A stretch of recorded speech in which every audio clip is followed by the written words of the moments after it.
"You are too small to hurt me." Muhammad Ali said it without blinking. 6'3", 230 pounds, heavyweight champion of the world.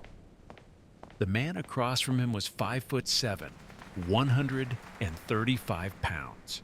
And he smiled. Not nervously, not defensively, just smiled. Joe Frazier was standing near the back wall that night. He'd seen Ali fight George Foreman. He'd felt Ali's combinations himself. But something about that smile, according to those present, made Frazier go completely still. New York City, September 9th, 1972. A private room beneath Madison Square Garden. Just two men, one ring, 200 people holding their breath. What Ali didn't know, the man smiling back at him had spent 15 years studying exactly how giants fall. What Ali didn't understand, speed doesn't negotiate with size. "Whenever you are ready," he said. "Whenever you are ready," he said. The smaller man didn't move, didn't flinch, just waited. Then, in less than 4 seconds, the champion felt something he'd never felt before. No cameras captured what happened next, but 200 people witnessed it. And 50 years later, their accounts never contradicted each other. This is what happened that night. September 9th, 1972. 10:15 p.m. The room wasn't on any official building map. Sub-level training space, concrete floor, a ring that had seen better decades. Single overhead lamp throwing yellow light across the canvas, flickering once as the door opened, then holding steady. The room smelled of concrete dust and old sweat. Someone's radio played faintly from a maintenance corridor 2 floors up. The temperature was cold, sharp cold, despite 200 bodies pressed into the space. Muhammad Ali was in New York for exhibition prep. His team had booked 3 days at the Garden facility. Bruce Lee had arrived through Jim Kelly, the martial artist, Ali's acquaintance, the man who had quietly been bridging 2 worlds for months. Jim Kelly, 31 years old, karate competitor and actor, had told both men the same thing. You need to meet each other. The meeting had been arranged by Don Lacey, a sports promoter who had spent years circling both camps. He believed a question had been floating around gyms and training halls for too long, without an answer. Which discipline dominates at close range? Boxing, or everything else? Danny Inosanto was there too, Bruce's student, his closest training partner. He stood near the corner, arms folded, quiet. Dr. Raymond Osei, ringside physician, brought by Lacey as a precaution, stood near the back wall with a medical bag he hoped he wouldn't open. 200 people filled the space. Word had spread fast through underground channels. Fighters, trainers, coaches, people who just knew people. None of them fully believed what they'd been told was going to happen. But who was Muhammad Ali, really, beyond the headlines? Cassius Marcellus Clay Jr. Born January 17, 1942, Louisville, Kentucky. By September 1972, he was 30 years old, 6'3", 230 pounds. Not the heaviest heavyweight, but built with a proportion that seemed designed specifically to make other men feel inadequate. His hands were unusually fast for his size. His trainers had clocked his jab at a speed that shouldn't have been possible for a man carrying that much muscle. He moved like a welterweight trapped inside a heavyweight's body. And he knew it. The record spoke for itself. 31 professional wins. 0 losses at that point in his career. Olympic gold medal in Rome, 1960. He had beaten Sonny Liston. Twice. He had beaten Jerry Quarry. He had survived the 3.5-year exile the U.S. government had forced on him for refusing the Vietnam draft. He had come back, won the title again, fought Frazier in the fight of the century. Ali didn't just fight, he dismantled people, systematically, psychologically, physically. His method wasn't complicated. It was just executed at a level other men couldn't reach. Float, sting, repeat. He could absorb punishment that would end other careers. He could punch through guards that other heavyweights never broke. And he could talk. God, could he talk in a way that entered an opponent's head before the first bell rang and stayed there. This detail would matter later. His psychology was as much a weapon as his hands. He had grown up in Louisville in the 1950s. Segregation. Poverty that didn't announce itself dramatically but was simply always there, shaping choices before choices could be made. He found boxing at 12 years old because someone stole his bicycle, and he wanted to learn to fight the thief. Sergeant Joe Martin at the Columbia Gym took one look at a furious 12-year-old and saw something worth developing. 6 years later, that boy won Olympic gold. The formative moment, the one that defined everything, wasn't in the ring. It was the day he came home from Rome with his gold medal and tried to eat at a whites-only lunch counter in Louisville. They refused him service. He was Olympic champion of the United States. They still refused him. He threw the medal into the Ohio River. Whether that story is exactly true has been debated for decades. What's not debated is what it meant to him, what it built inside him. A refusal to accept the world's definitions of what he was or wasn't capable of. That belief became his fighting philosophy. Size matters. Power matters. But what matters most is the absolute certainty that you cannot be stopped. That certainty was real. It was also, on this particular night, about to meet something it had never encountered before. Ali believed boxing was complete, not arrogant ego, genuine principle. He had tested this belief against the best men alive, and it had never failed him. When word reached him that Bruce Lee, 5'7", 135 pounds, wanted to step into a ring with him, Ali didn't feel threatened. He felt curious.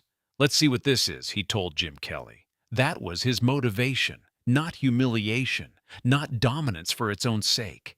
A genuine question, from a man who had built his life on testing genuine questions. He entered the room that night wearing a simple white t-shirt and training shorts. No entourage pushed ahead of him. He walked in, scanned the room once, and moved toward the ring with the easy, unhurried stride of a man who has never needed to announce himself. Joe Frazier moved aside without being asked. Danny Inosanto watched Ali climb through the ropes and felt something shift in the room's atmosphere. Dr. Osei, according to those present that night, quietly moved 3 steps closer to the ring. Bruce Lee was already inside the ring when Ali arrived. He stood in the center, still watching. No bouncing on his toes, no shadow boxing, no performance. He looked to several witnesses, almost bored. Ali climbed through the ropes and stopped 6 feet away. For a long moment, neither man spoke. Shoes squeaked softly against the canvas as people in the crowd shifted their weight.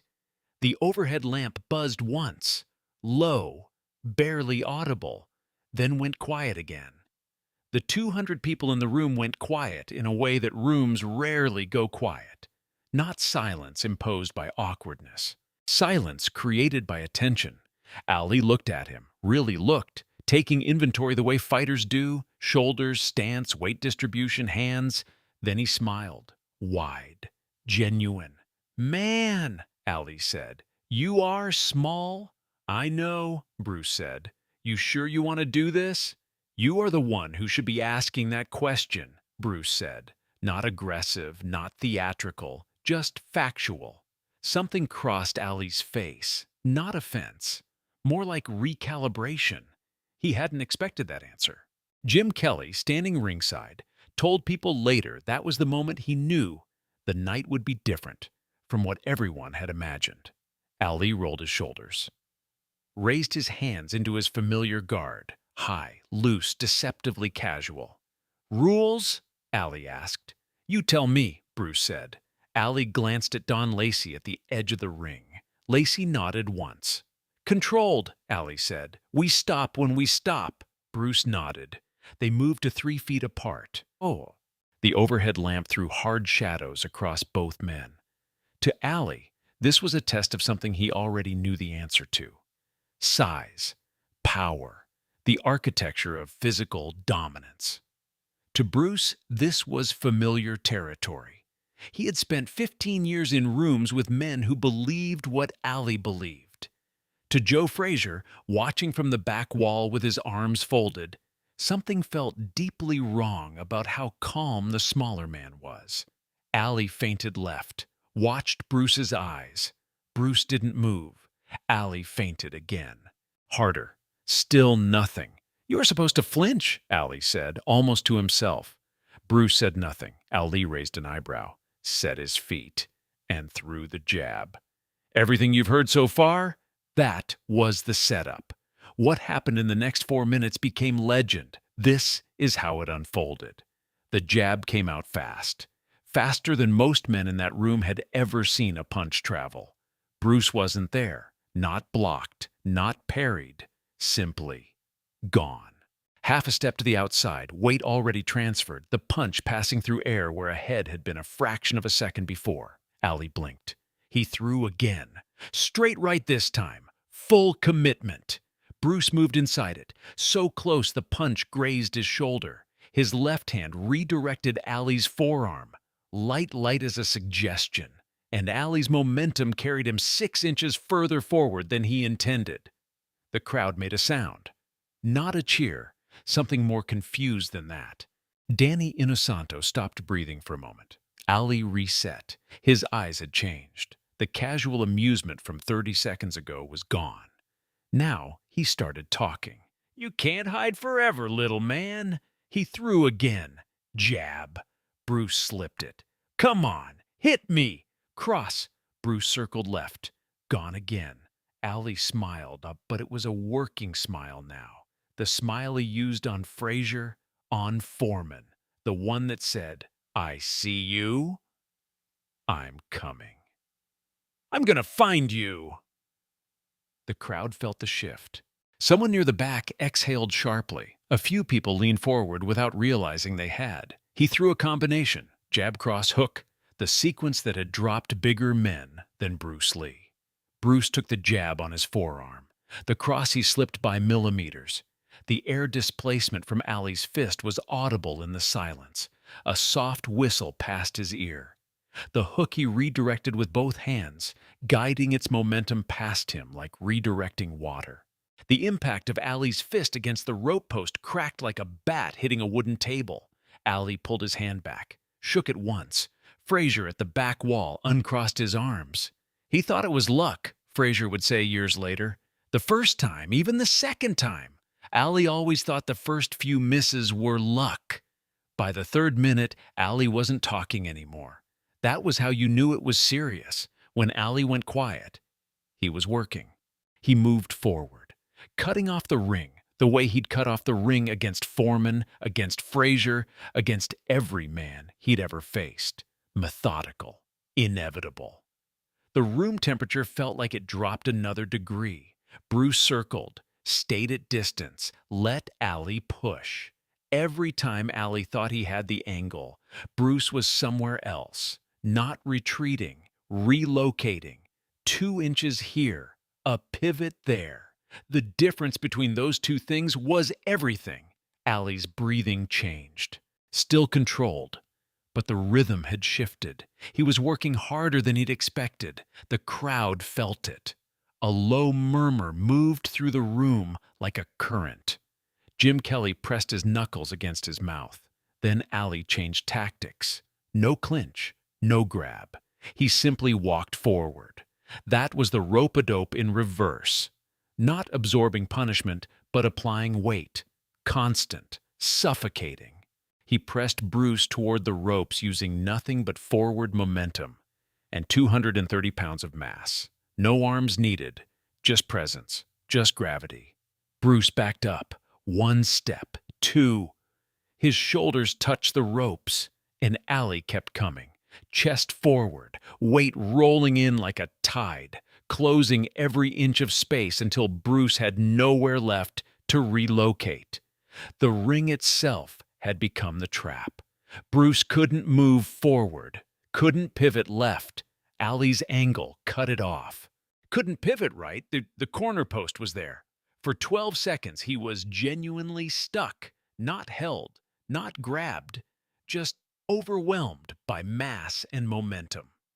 12 seconds is a long time when 230 pounds of the world's most dangerous man is pressing you into the ropes with nowhere to go.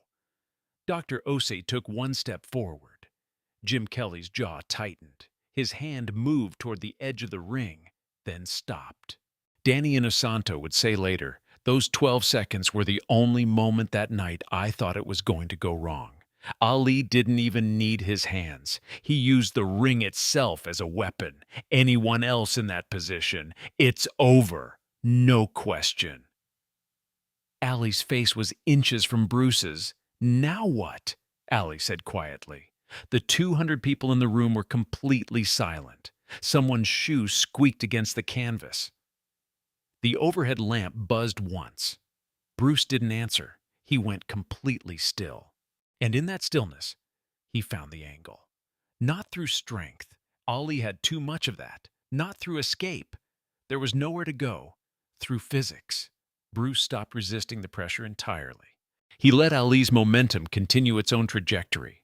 And in the half-second that Ali's weight shifted forward, expecting resistance that wasn't there, Bruce dropped his center 3 inches, pivoted off the ropes, and his right hand found the gap that Ali's own forward lean had created at the solar plexus. A strike that traveled less than 4 inches. 4 inches. The sound was like a fist hitting wet leather. Ali stepped back, not falling, not stumbling, just stepping back. His hands dropped 2 inches. He looked at Bruce. Bruce looked at him. "Stay back," Bruce said quietly. Ali touched his own chest with one hand, testing something. 4 minutes, 17 seconds. That was the total time of the exchange. The fight was over. Bruce walked to the center of the ring and stood quietly. The fight lasted 4 minutes and 17 seconds. The lesson lasted the rest of his life. Or so everyone thought. The room didn't react immediately. 200 people who had been holding their breath didn't quite know when it was safe to exhale. Then, slowly, the silence broke into something low, murmuring. Questions passed between people who weren't sure what they'd just witnessed. Ali hadn't moved from the spot where he'd stepped back. He was still touching his chest with one hand, lightly, the way a man touches a bruise to understand it. Bruce crossed the ring and extended his hand. Ali looked at the hand for a moment. Then he took it. "How did you do that?" Ali said. Not loud, almost private. "You gave me the space," Bruce said. "You always create a gap when you lean in. I used yours." Ali nodded slowly. He was still processing. "Strength is only one tool," Bruce said. "When it's your only one, someone who studies tools will always find a way." Ali looked at him for a long time. "You are dangerous," Ali said finally. "So are you," Bruce said. "That's why I had to wait for the right moment. You don't give many." For the first time that night, Ali laughed. Genuine. Surprised. Joe Frazier at the back wall let out a long breath he didn't know he'd been holding. Jim Kelly would say later, "I've seen a lot of men shake hands after a fight. That one was different. That one meant something to both of them." Danny Inosanto watched Bruce climb out of the ring and walk to his bag without looking at the crowd. Not arrogance. He simply had no interest in the reaction. He had learned what he came to learn. The question was, what had Ali learned? 1:30 a.m. The Midtown hotel room was quiet. Ali sat on the edge of the bed. Lights off. City glow through the curtains. The room smelled faintly of liniment and leather from his training bag in the corner. He pressed 2 fingers against his solar plexus again. Still tender. A 4-inch strike. He kept coming back to that. 4 inches of distance, and it had not hurt exactly. Interrupted. Reorganized something inside his chest for a moment. He'd been hit harder. Much harder. He'd stood and traded with Joe Frazier for 15 rounds. But this was different. He replayed the moment. The ropes behind him. No room left. 230 pounds pressing forward.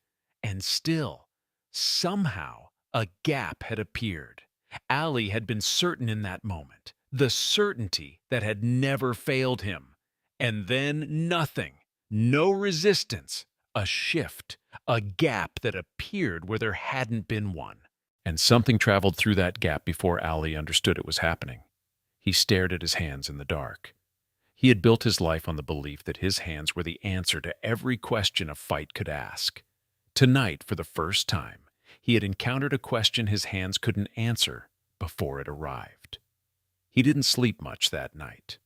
3 days later, September 12th. The story had already moved. Not through newspapers, not through any official channel. Word of mouth, the original internet of the fight world, had carried it through New York gyms in the way only impossible stories travel. Faster than they should. Already mutating. 3 days later, a reporter caught Joe Frazier at a press conference. Someone had talked. The question came directly. What happened that night at the Garden? Frazier looked at the reporter for a long moment. Then he moved on to the next question. No denial, no confirmation, just silence. Had happened into a publicized event. He had happened into a publicized event. He turned down all three. That wasn't a fight, he would say later. You can't sell what that was. Bruce, meanwhile, had gone back to work. Jim Kelly visited Bruce's training space 4 days after the Garden meeting. He found Bruce doing the same drills he'd been doing before, unchanged. You're not going to do anything with what happened? Kelly asked. Bruce looked up. I already did, he said. I got what I came for. Kelly didn't fully understand that answer for a long time. Most versions of this story end here. This one doesn't. What happened in the following weeks changed something in a man who had never lost a professional fight in his life. And it started quietly. 6 weeks later. October 21st, 1972. Ali's trainer, Angelo Dundee, noticed something different during a regular training session. Ali was working on footwork, which wasn't unusual. What was unusual was the specific drill he'd asked for. He wanted to practice not committing forward. Hold your weight back, Ali kept saying to himself, running the movement again and again. Don't give them the lean. Dundee asked him about it. Ali said, I saw something I want to understand. He didn't say where. He didn't say who had shown it to him. Over the following months, training partners began to notice small adjustments in Ali's clinch game. The weight distribution and close quarters exchanges shifted subtly, and less full commitment, more awareness of the gap his own forward lean created. It wasn't a transformation. Ali was already the greatest. He didn't need to become someone else. But there was a precision now in those close-range moments that hadn't existed before. His sparring partner, Ronnie Shields, 19 years old at the time, would say years later, something changed in how he fought on the inside after that fall. He got tighter, more careful about what he gave away. Ali began asking questions he hadn't asked before, not publicly, not in interviews, in private conversations with trainers, with former opponents, with people who had studied fighting systems he had never needed to consider. He asked about pressure points, about leverage, about why a small surface moving a short distance could produce more force than a large surface moving a long distance. One trainer said simply, he got curious about physics. I didn't know why then. I think I know now. That curiosity never made Ali into something he wasn't. It made him more completely what he already was. July 20th, 1973. Ali was in the middle of a training session in Philadelphia when the phone rang. Someone picked it up, called his name. He walked over, listened. He didn't speak. He set the receiver down quietly, not hung up, just sat down, and stood at the wall for a moment. Then he walked back across the gym, picked up his gloves, and started hitting the heavy bag. Nobody asked why. Ronnie Shields was there. He said the sound of Ali hitting that bag in silence, no music, no chatter, no trash talk, was unlike anything he'd heard in a gym before or since. Just leather on leather, steady, private. Bruce Lee was dead. 32 years old. Found unresponsive in Hong Kong. cerebral edema. The cause was debated immediately and would be debated for decades. Ali kept hitting the bag. When he finally stopped, he said only, he was the real thing. Then he unwrapped his hands and left. Those 4 words, according to people who knew Ali, carried more weight than any eulogy. He was the real thing. From a man who had spent his entire career surrounded by people trying to convince him everyone else was fake. 1988, 15 years later. Muhammad Ali, 46 years old, was at a private dinner in Los Angeles. Small gathering, fighters, filmmakers, people who existed in the overlap between those 2 worlds. Someone asked him carefully, because the question had always been avoided in public, about Bruce Lee. The room got quiet. Ali was quiet for a long time. Then he said, "I went into that room thinking I knew everything a fight could be. He showed me a room I didn't know existed." He paused. The hardest thing, for anyone who's ever been great at something, is to find out there's a whole different kind of great that lives somewhere else. Doesn't make yours less, just makes the world bigger. The table was silent. Danny Inosanto heard this account secondhand. He said it matched exactly what he had seen in the ring. Not a defeat, not a humiliation, but a man encountering a genuinely new category of thing. Jim Kelly carried the story for the rest of his life. Not the dramatic version that circulated through gyms, the real one, the quieter one. He told it to students who were becoming too certain of their own systems. 2 of the greatest fighters who ever lived walked into a room with each other, Kelly would say, and the one who learned more that night was the one everyone assumed would win. The students who heard that story tended to train differently afterward. They asked more questions. They assumed less. They remembered that the man smiling across the ring from you might know something your entire training has never taught you.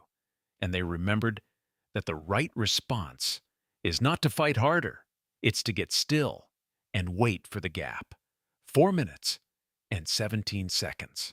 That's how long the exchange lasted. The lesson lasted a lifetime. The greatest tool any fighter, any person can carry isn't strength. It isn't speed. It isn't even intelligence. It's the willingness to walk into a room where you are the biggest presence alive and stay open to what you don't yet know. Bruce Lee knew that. On September 9th, 1972, so did Muhammad Ali. And the 200 people in that room carried something out with them that night. Not the story, something harder to name. The feeling of watching 2 definitions of mastery stand across from each other and discover together that neither one was complete without the other. That feeling doesn't need cameras to survive. It survives in the questions people ask. In the moment, a student becomes too certain and a teacher says quietly, "Let me tell you about a night in New York." 200 people walked out that night. Not one of them walked out the same way they walked in.